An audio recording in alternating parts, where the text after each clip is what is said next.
He still has a police escort, but no one rolls out the red carpet for him anymore.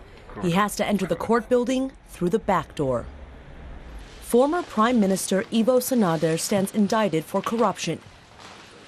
The case is a historic one in Europe. It has also attracted immense interest. Sanader's lawyer says public opinion is already against him.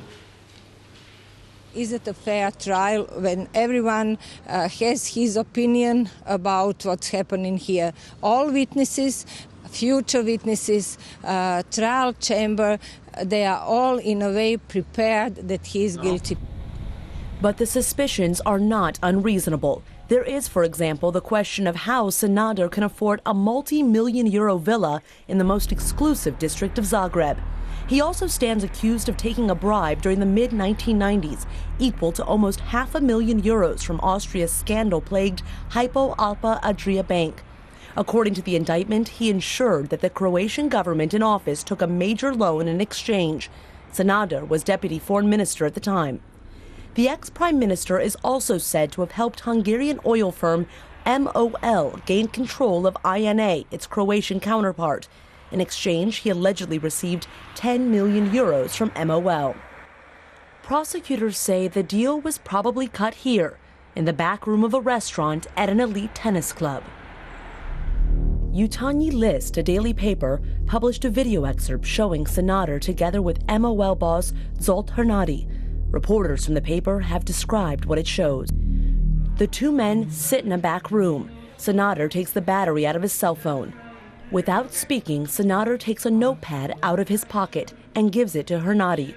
Hernadi considers it, then writes on the notepad and returns it to Sanader, who appears to like what he sees.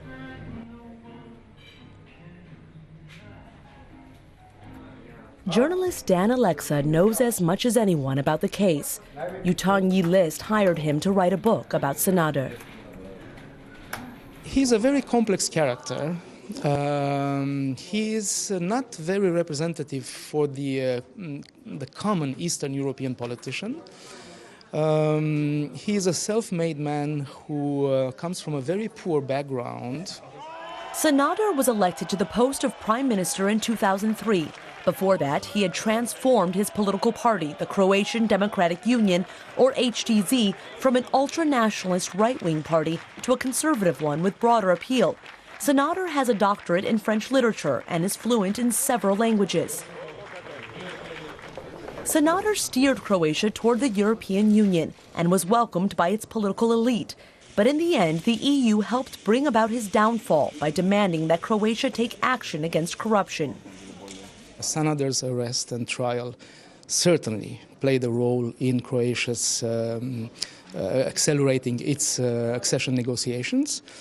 But also it is a change in political culture, I would say. Now he's being held at the Re-enactment prison in Zagreb, a long fall for what was once Croatia's most powerful politician. The people of Croatia are no longer surprised by this turn of events, but they're resigned to what lies ahead.